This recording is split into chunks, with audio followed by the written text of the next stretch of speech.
les émotions, on passe dans ces émotions et dans ces états internes toute la journée.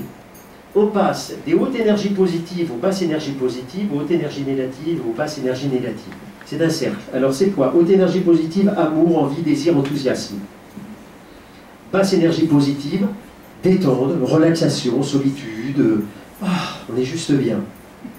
Haute énergie négative, colère, frustration, ego. Basse énergie négative, la tristesse. On est d'accord que dans la journée, hein, c'est comme ça. Vous êtes super content, vous arrivez au travail, super content. Oh, d'un seul coup, vous avez un mail qui vous casse tout. Oh non, vous êtes en colère. Donc après, vous dites, allez, je prends un peu de recul. Vous partez ici, etc. Sauf que, quand on est dans les hautes énergies négatives, c'est-à-dire la colère, la rancœur, la frustration, toutes ces choses qu'on peut vivre, si on les laisse gangréner, 5 minutes de colère, c'est 5 heures sans défense immunitaire. C'est-à-dire que vous mettez en colère, on en a parlé tout à l'heure, les défenses immunitaires vont venir à votre aide, j'allais dire, pour libérer ce poison, mais pendant ce temps-là, il ne fait pas son travail face aux attaques extérieures. Donc c'est-à-dire que si on vous remet en colère, vous en remettez une couche. Et ça, on l'a tous vu. Hein. Le stress, c'est la même chose, hein, juste le stress. Hein. Et au bout d'un moment, vous n'en pouvez plus. Le seul moyen de gérer ces différentes énergies, c'est de revenir ici, dans les basses énergies positives, c'est-à-dire dans la pleine conscience, dans la respiration, dans le moment présent. Juste la respiration. Un moment, c'est-à-dire, je prends une minute pour respirer. Je vais dans la nature et je vais faire ces exercices. La pleine conscience, ce n'est pas toujours qu'il faut la faire. Mais c'est régulier. Au bout d'un moment, ça devient une sorte de logique, une sorte de façon d'être, de façon de vivre. Et pourquoi? Parce que pour contrer ce cortisol, ce qui permet de contrer l'autre hormone qui permet de contrer le cortisol, c'est la DHEA. Et quand vous êtes dans ces basses énergies positives, vous multipliez en fait et la sérotonine et la DHEA. Donc ça fait un équilibre, encore une fois. On retrouve la notion d'équilibre. Voilà pourquoi il est important de vivre en pleine conscience. Et là, je terminerai par ça. Qu'est-ce que la pleine conscience? Parce qu'on entend parler partout. La pleine conscience, c'est pas que la méditation pleine conscience. C'est intensifier sa présence à l'instant, s'en imprégner et l'accepter tel qu'il est, sans tenter de le modifier ou le fuir. Et c'est souvent ce qu'on fait. Hein. Je vais simplement prendre un exemple. Dernièrement, j'ai été repéré un petit trail autour de Taipei pour mettre dans le livre la version taïwanaise. Et là, d'un seul coup, alors pas très loin, pas parce qu'il ne faut pas qu'il soit dur pour pouvoir le faire. Et là, d'un seul coup, j'étais devant, je me souviens, il y avait l'aéroport, un avion qui sort, qui s'envole. Oh, génial, les oiseaux, j'étais bien. Et quand je marche, je vais vraiment lentement. Hein. L'idée, c'est de ralentir. Et d'un seul coup, j'ai 2 jeunes qui viennent en courant, avec la sono à fond. Alors, c'était pas Britney Spears, mais c'était la même chose en taïwanais. Donc, bien. Et d'un seul coup, je me suis rendu compte que j'étais... Mais enfin, mais d'un seul coup, c'était fini. Là, il m'a mis en colère. Et j'ai réalisé d'un seul coup que je me laissais attraper par mes pensées automatiques. Qu'est-ce qui faisait que moi, j'ai le droit de dire à ces gens qui devraient se taire? D'où ça? Il n'y a aucune raison. Ils ont aussi le droit, eux, de faire du bruit. Par contre, moi, ça m'a appris, la pleine conscience, c'est ça. C'est se dire... Je suis là, j'ai cette superbe vue, j'ai les oiseaux, mais j'ai aussi ces gens qui sourient, qui sont pleins de vie, qui me dérangent peut-être, mais ce moment-là ne se représentera plus. Et peut-être que dans 1 an ou dans 2 ans, ce moment qui sera gravé dans ma tête, eh bien, il sera gravé dans ma tête aussi bien parce que j'ai entendu les oiseaux, que j'avais une superbe vue, cet avion qui s'envolait, je prenais du recul, mais aussi parce qu'il y avait ces jeunes qui étaient pleins de vie. Et là, c'est ça la pleine conscience. C'est pas vouloir changer ce moment-là, parce que ce moment-là ne se représentera jamais. Et enfin, pourquoi comment faire? Parce que maintenant, je vous disais, hein, c'est bien beau, mais il faut du concret. C'est diffusionner avec les impulsions. C'est quoi les impulsions? C'est les pensées et les actions irréfléchies. Alors évidemment, que des fois, on réagit trop, et puis après vous dites « Ah, j'aurais pas dû, j'ai été idiot. » Mais ça arrive, ça m'arrive encore. De moins en moins, mais ça m'arrive encore. Ben, moi, j'étais, il y a 10 ans, je sortais quelque chose comme ça, et puis j'aurais peut-être pas dû. C'était plus embêtant quand vous le faisiez en direct à la télévision, parce que souvent, après, vous avez des petits retours pas très agréables. Donc après, j'ai appris aussi à prendre du recul. Et ça, voilà ce que je vous propose de faire et de retenir ce soir pour travailler cette pleine conscience. C'est-à-dire prendre du recul sur les impulsions. Comment prendre du recul? 1. Les reconnaître. 2. Les observer à distance. Et 3. Choisir d'obéir ou ne pas obéir. Parce que la pleine conscience, c'est prendre la liberté. La liberté sur le côté autoritaire de notre cerveau, qui décide que vous fassiez quelque chose ou pas. Concrètement, c'est quoi? Des fois, quand vous écrivez, et s'il y en a qui écrivent, je sais qu'il y en a qui écrivent ici, vous êtes d'accord, ça ne vient pas. Ça énerve. Et puis quand on est un peu gourmand, qu'est-ce qu'on a envie de faire? On a envie d'aller au frigidaire, et puis de prendre, souvent c'est du chocolat, hein, en tout cas pour moi, malheureusement. Et quand j'écris un livre, généralement je prends 2 ou 3 kilos, simplement à cause de ça. Et la pleine conscience permet de prendre du recul, et notamment la pleine conscience va pouvoir, si vous voulez arrêter de fumer, si vous voulez arrêter une addiction quelconque, si vous voulez maigrir, ou du moins être plus svelte, ça fonctionne. Pourquoi? Parce que, les reconnaître, c'est quand j'ai envie d'un seul coup d'arrêter, parce que je ne trouve pas le mot, bon allez, j'arrête un peu, je vais au frigidaire, je vais prendre un chocolat. C'est le reconnaître, c'est-à-dire simplement se dire, tiens, j'ai envie de m'arrêter, et j'ai envie d'aller prendre un chocolat. Point. Mais pas commencer à me dire, c'est bien, c'est pas bien, c'est non. Non, non. Et dans le sens, c'est reconnaître. Deuxièmement, vous observez à distance, c'est-à-dire que vous posez la question, mais pourquoi j'ai envie de ça? Ben ouais, c'est que là c'est dur, j'y arrive pas, et en faisant ça, ça me fait arrêter ce que je suis en train de faire. Point. Là, vous êtes en train de reconnaître le problème. Et après, donc là, vous voyez la distance que vous prenez sur ce que vous faites. Et la 3, choisir d'obéir ou de ne pas obéir. La question fatale est, mais est-ce que j'ai vraiment envie de ce chocolat? Et la plupart du temps, c'est non. La plupart du temps, c'est un automatisme. D'ailleurs, pour les personnes qui veulent arrêter la cigarette, c'est ça, hein, on fait d'abord arrêter avec les cigarettes automatiques. Celles qui ne vous donnent pas de plaisir, mais celles que vous faites automatiquement parce que c'est devenu un automatisme. La pleine conscience permet de faire ça. Retenez ça, les reconnaître, les observer à distance et choisir d'obéir. Et après, c'est vous qui avez le choix. Vous pouvez dire oui, j'obéis, non, j'obéis pas. Et bien souvent, moi ça m'arrive, souvent, c'est d'un seul coup, vous dites, ah ouais, en fait j'ai pas envie de chocolat parce que moi j'ai bien mangé à midi et puis ça va pas me faire du bien. Et bien je prends un verre d'eau et l'envie s'arrête comme ça. Aussi rapidement. C'est pas magique, c'est neurologique. Et c'est ça l'avantage de la pleine conscience. Et c'est ça qui est intéressant. Et enfin, la pleine conscience permet également de développer l'attention. Et ça, c'est un point que j'aime expliquer. Souvent, et ça vous arrive sans doute, hein, parce qu'on est dans l'époque du numérique, on fait plein de choses. Le cerveau sait se concentrer sur une chose à la fois, pas plus. Hein. Ça n'existe pas. Je sais, mesdames, que souvent on vous dit qu'une femme peut faire plusieurs choses à la fois. Je vous aime beaucoup, mais il y a forcément une chose que vous ne faites pas bien. Je suis désolé de le dire. On ne peut pas, le cerveau ne sait pas. Il est monotâche. Et tant mieux. D'où l'importance de la pleine conscience. Et souvent on dit, oh là là, ça vous est jamais arrivé de sortir de chez vous, et puis vous êtes dans le métro ou dans le bus, et vous dites, oh là là, est-ce que j'ai fermé le gaz? Est-ce que j'ai fermé la porte? Est-ce que j'ai... Ça nous est arrivé à tous. On dit, voilà, mais j'ai des problèmes de mémoire. La mémoire n'a rien à voir là-dedans. Un problème d'attention. Comment se forme un souvenir?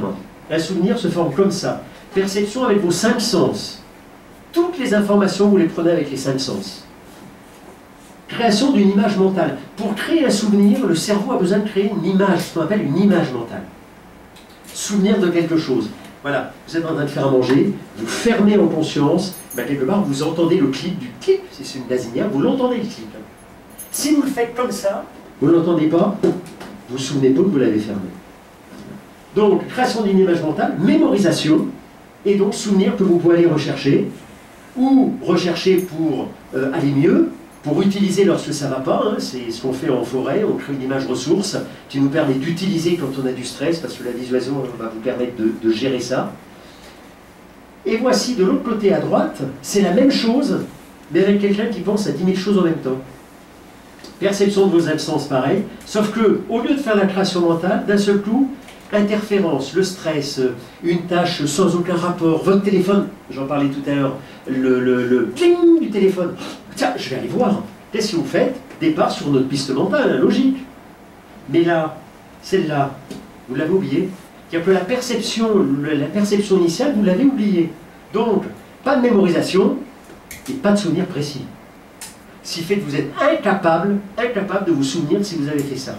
Incapable de vous souvenir, et c'est souvent ce qui arrive avec les élèves actuellement, c'est qu'ils font 10 000 choses en même temps, hein, puisque des fois il y a même le portable, des fois en cours ou autre, ou au bureau. Ben, du coup, on n'est pas à ce que l'on fait. On n'est pas dans ce qu'on appelle la pleine conscience. Donc vous ne retenez pas. Et 90% des gens n'ont pas de problème de mémoire, ils ont des problèmes d'attention et de concentration. Et c'est ça. L'une des fantastiques travail en fait de la pleine conscience. Là on retrouve les illustrations de Xavier et je vais te donner la parole. Et c'est ça que je vous propose. Là c'est plein d'exercices, exercices pour libérer les tensions. Hein, il y a 6 étapes pour également, à un moment, prendre du recul. Mais avant, il faut libérer les tensions, sinon vous êtes incapable de rester sans bouger. Libérer les tensions aussi. Il y a plein de mouvements qui vous permettent de le faire. L'idée, c'est de trouver celui qui vous convient. Pour terminer, je dirais que je ne suis pas quelqu'un qui va dire la sophrologie, c'est la meilleure des choses. Le Qigong, le Tai Chi, c'est la meilleure des choses. Non. Le principal, c'est de trouver la méthode qui vous convient. C'est pour ça qu'il y a 50 exercices dedans. Il y en a forcément, et puis vous pouvez en rajouter d'autres. La seule chose, c'est aller dans le suivi. On ne commence pas à vouloir méditer avant d'avoir libéré les tensions. Sinon, vous êtes incapable d'être dans le moment présent. Incapable. Votre corps, vous... j'arrive pas, puis j'arrive pas, puis j'ai envie de bouger, j'ai envie de... Mais forcez. Vous êtes rempli de tension physique, tension mentale. Donc il y a vraiment ce lien entre les deux. Et c'est ça l'idée. La forêt vous permet de faire ça si vous trouvez les bons exercices. Et c'est aussi une façon de rentrer en fait en harmonie avec cette nature. Donc voilà, chemin de reconnexion qui est là. Et puis je vais terminer par quelque chose que je propose depuis quelques temps maintenant, mensuellement. Parce qu'encore une fois, c'est bien de le dire, mais c'est bien aussi de vous dire, allez, je vous emmène maintenant, on va travailler. On va travailler, et c'est pas grave hein, de travailler. Quand on le fait avec plaisir, ça fait du bien. Parce que c'est un entraînement. Ça doit se faire tous les jours, tous les jours. S'il y a des personnes qui méditent, s'il y a des personnes qui font du tai chi, du qigong, ou autre chose, du yoga ou autre, hein, nous sommes d'accord que c'est tous les jours que vous devez le faire. Le chinois, pour ceux qui apprennent le chinois, on est d'accord que Bobofo, si vous ne le faites pas tous les jours, vous arrêtez un mois, au bout d'un mois c'est... Alors attends, comment je dis déjà? C'est j ou j. Vous avez perdu, on est d'accord. L'écriture chinoise aussi, voilà. Mais on est d'accord qu'on continue à le faire tous les jours. L'entraînement est indispensable. Donc pour ceux que ça peut intéresser, avec Marc Auriol qui est juste là, qui est guide de montagne, et on vous propose en fait tous les mois une sortie. C'est bien parce que lui, il connaît la forêt par cœur. Moi, je sais travailler avec la forêt, mais du coup, je suis sûr de ne pas me retrouver dans un ravin, si tu veux. Ça, c'est déjà bien. Je pourrais gérer, mais bon... on vous propose des sorties mensuelles, sophrologie, bain de forêt, pleine conscience. La prochaine, c'est le 3 octobre, après le 31 octobre, et je crois qu'il y a fin novembre. Voilà, on vous emmène pas très loin, vers Lianmingshan, et l'idée, c'est vraiment de vous faire découvrir cette pleine conscience concrètement. Parce que, et là, je vais te donner la parole, vraiment, parce que... je vous l'avais dit que j'étais bavard. C'est mon poil, c'est ma chute, c'est ma chute. Parce que je sais que beaucoup de personnes se disent, mais à quoi ça sert de faire ces prises de recul simplement sur la respiration? C'est qu'en prenant progressivement ces prises de recul, quand vous êtes vraiment devant un problème, c'est-à-dire que vous avez une critique, vous avez votre patron qui vous dit quelque chose qui ne vous plaît pas, vous avez un vrai gros problème. Ben, en ayant appris à prendre ce recul, en étant pleine conscience, vous réagirez différemment. Commencez simplement par prendre des petites prises de conscience qui vous permettra après de gérer des grosses choses. Et c'est ça l'intérêt de cette pleine conscience, et c'est ça l'intérêt de travailler dans la nature. Donc, pour les gens qui veulent s'inscrire, il y a ici la possibilité juste de donner le nom et le mail, et on vous donnera toutes les informations. Et puis je le disais, eh bien, j'ai été très heureux de proposer ces illustrations à Xavier, mais j'aimerais maintenant te donner la parole pour que tu puisses parler un peu, parce que bientôt il y aura peut-être une exposition, tu fais régulièrement des expositions, je voudrais un petit peu que tu parles de ton travail, et comment comment tu as senti ces illustrations? Comment je l'ai vécu en Oui. vrai. Hein, n'est-ce pas? Non, parce que là, pendant 50 minutes, tu m'as fait passer par plusieurs étapes.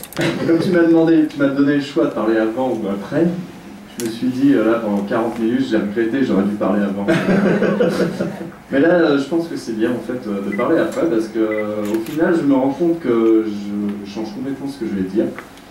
Puisque finalement, comme on l'a raconté tout à l'heure, Alain un jour est venu me voir et puis on a discuté de ça, il s'est rendu compte que je faisais des illustrations. Et il a dit j'aurais besoin d'illustrations pour mon livre sur les bains de forêt. Parce qu'à l'époque c'était vraiment axé sur le terme bain de forêt. Et moi j'ai dit banco quoi.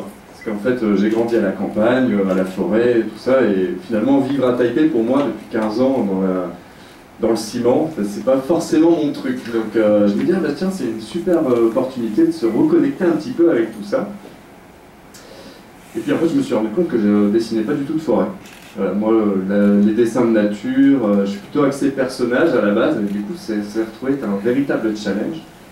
Et par rapport à tout ce que tu as expliqué tout à l'heure, finalement, moi, si je reviens en arrière sur tout ce travail d'illustration, c'est un petit peu le même parcours que tu présentes en fait. C'est vraiment prendre le temps. J'ai dû tout déconstruire ma manière de travailler, d'illustrer. Et en plus, on a fait un choix graphique finalement, de faire de la bichromie. Hein. Donc on s'est rencontrés à plusieurs reprises, on a discuté son livre qui évoluait en même temps. Ça a été un travail finalement assez parallèle, même si on se voyait de temps à autre et puis on faisait un petit bilan de l'avancée. Et du coup, je me suis retrouvé à faire mes illustrations sur des concepts et puis des proverbes aussi qu'on a évoqués ensemble. Et parmi les illustrations, notamment celles que vous voyez, les deux qui sont devant, celle de gauche et celle de droite, ça a été un travail finalement parmi les premières que j'ai faites pour ce livre-là, où j'ai complètement développé une technique, un style que je n'utilisais pas du tout avant. Et c'est devenu un point où je suis complètement rentré dans la forêt mentalement en train de les faire.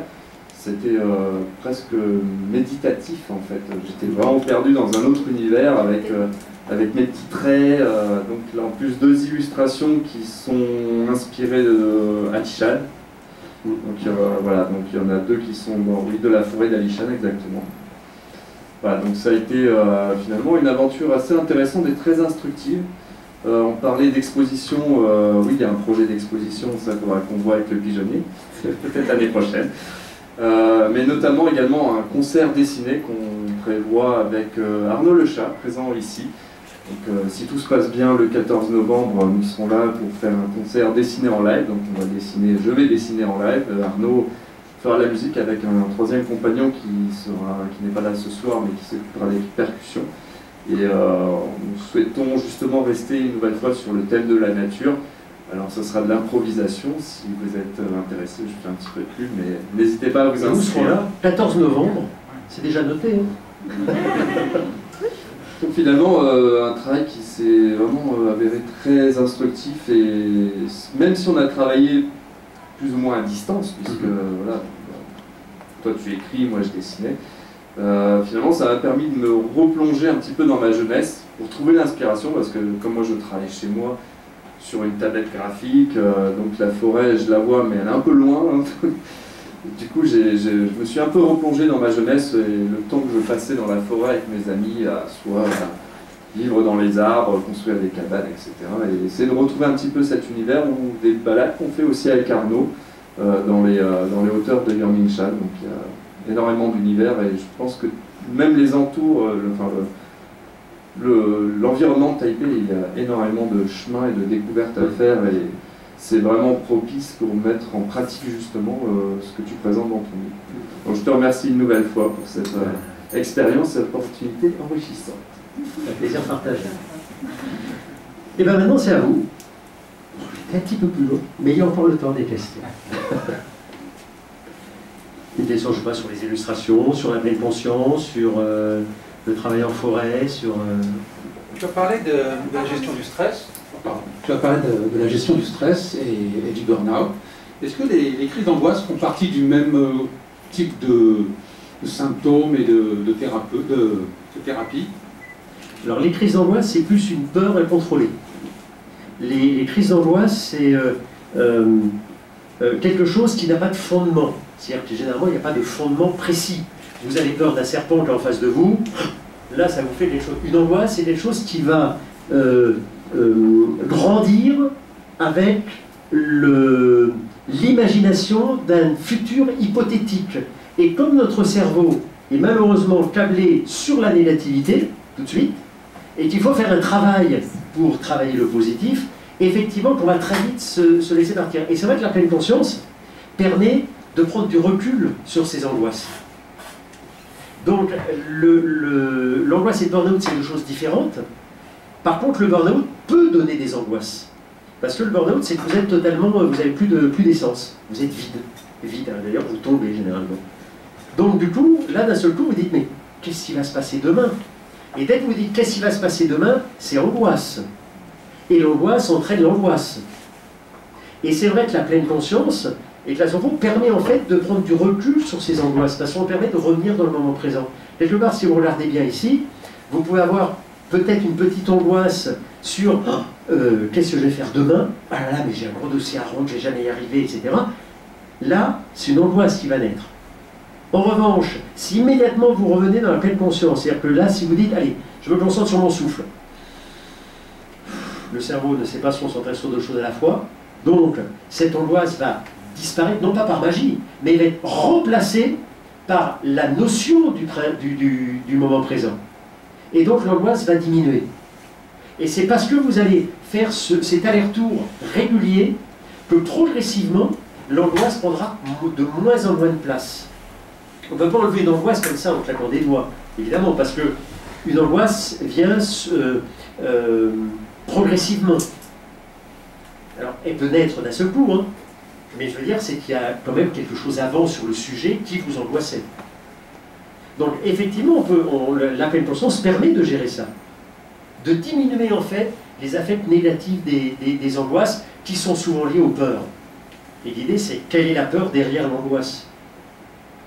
Je suis angoissé parce que j'ai peur de ne pas finir mon travail pour demain. Quelle est la peur derrière? Est-ce que j'ai pas, je sais pas, est-ce que je suis, parce que vous, ça va développer des peurs, est-ce que je suis assez compétent, est-ce que